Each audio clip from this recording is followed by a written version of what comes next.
This is Tony Sylvester, aka the Duke of Nothing.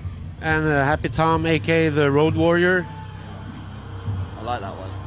From Turbonegro, and you're watching the Kerrang podcast.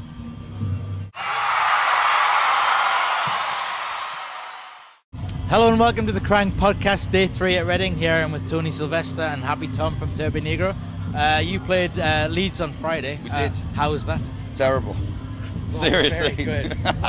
So what made it terrible? Everything went wrong. Really? Yeah. The technical difficulties, and that turned into emotional difficulties. Yes. It slowly descended into psychological battering. Right. Pretty much. That's, and we're not being funny. Yeah. How did you overcome Kramer it? versus Kramer. Oh, basically. that bad? Oh, painful. That was a film in 1978 with Dustin Hoffman as the father.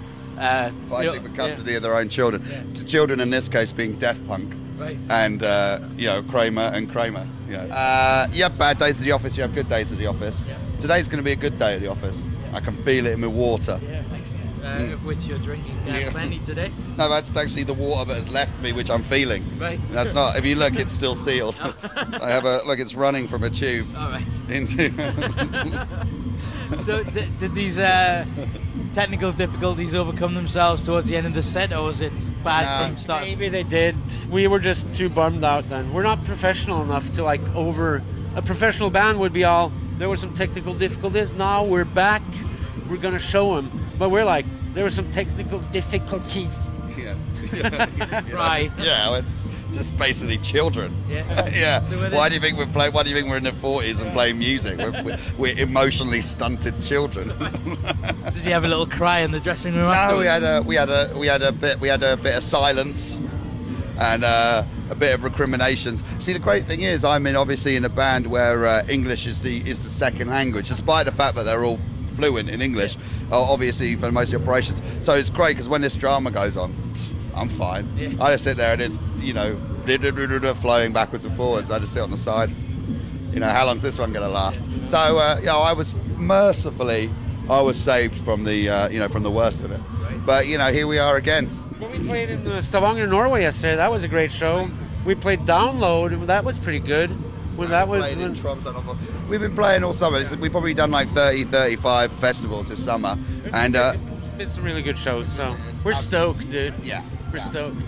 yeah, So it's just a blip on the landscape. yeah. But I mean, as I say, there's gonna be blips. You gotta live with it, and we obviously need to work on. This is turning into a sort of psychiatry session rather than an interview. Obviously, we need to work on how we deal with the blips. I think maybe. But we're not used to them because things have been going so smooth all summer. Yeah. So when it first happens, like, it's tormenting and it's traumatic. So you joined Turbonegro in 13 months ago. My God, that was very good. Yes, exactly right. Maybe 14, but yeah, but I'll live with 13. Thank you. What was it? I mean, I know Tony was a member of one of the sort of chapters in London. Right. What was it about Tony that kind of made an obvious choice to, fill Hank's shoes? Because Tony's a larger-than-life gentleman. Is like I said, a lot of pixels were harmed during the making of this guy. Well, he comes from the same background as us with, punk rock, classic rock, hardcore. So he has one foot in the hardcore tradition, or he has feet in all those different directions. And he's also very much an Englishman, which we always thought was really cool. And we always loved Tony and the Dukes of Nothing, and and he's an old friend of ours. And it's just a weird thing that came to that. Hey, maybe Tony could sing. And it just everything just fell into place instantly. How soon after did you start working on sexual harassment? Almost immediately. I mean, we basically we did 2 rehearsals and then went and played in Hamburg in front of the World Turbo Jugendtage, where they all meet up, and we really wanted to play a new song there, almost as just as a statement. So we did. So I mean, instantly we were working on. I mean, you got to understand a band. They had been split up for 3 or 4 years. So during that time, there was, obviously some ideas kicking around and things they might want to do. So sexual harassment was kind of put together from like new things that we did on the spot, plus but with the starting point of like some things that had just been kicking around like in the interim. So we were, ready from word go, and I think it was just really important that instead of just going out and kind of touring and just being almost like a kind of like a show band, that we just made a decision that we really wanted to go and record because you could feel that the muse, the Def Punk muse, was high, and was kind of there and just within grasp. So we thought, let's go and do this, And previously Turbo records had been pretty much written in the studio or written on the hoop. So this is kind of like a new way of working. Really, we went in really prepared and banged it out. And that felt good to kind of go in and do it that way. When Tony joined it, was there any essential Norwegian phrases that he had to learn to get by? Yes, there is two, which there's one which is I use several times every day, which is fy fan, which sort of translates as my God, but it actually means like the devil, or like woe to the devil, or so it's kind of that, but it's basically like So fy fan gets used a lot, and the other one which is just as useful, prumpen tuk heisen, which is when you make a particularly smelly belch, which is fart took the lift. So took the elevator. Yeah. So that's the only Norwegian I know.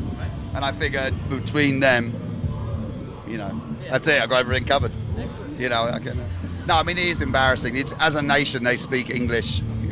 They don't actually speak American like a lot of places in the world, like Sweden. They actually do speak English. And literally, I make I come off the plane. Hello, yeah, I'll have a coffee and yeah. So I make absolutely no allowances for the fact I'm in another country. Right. It's very embarrassing, actually. But there you go. Too easy. Yeah, they make it too. As a nation, the Norwegians make it too easy for me to be ignorant.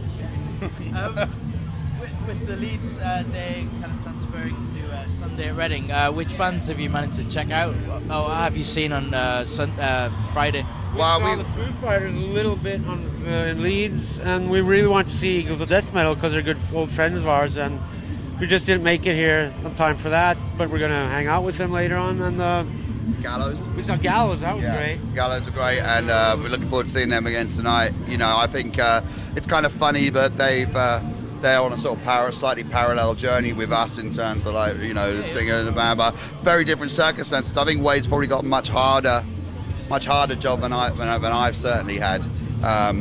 There was a gap between obviously the band kind of breaking up and then wanting to get back together, so that instantly puts people in a goodwill towards it because they want the band back, so they're willing to try maybe like a new thing. Whereas of course with them it was pretty much straight. So it must be harder for him in terms of like the comparison thing. Whereas for me there's a little bit of distance between it, but he's doing phenomenal, and he's the same kind of thing. He's doing it differently. He's not.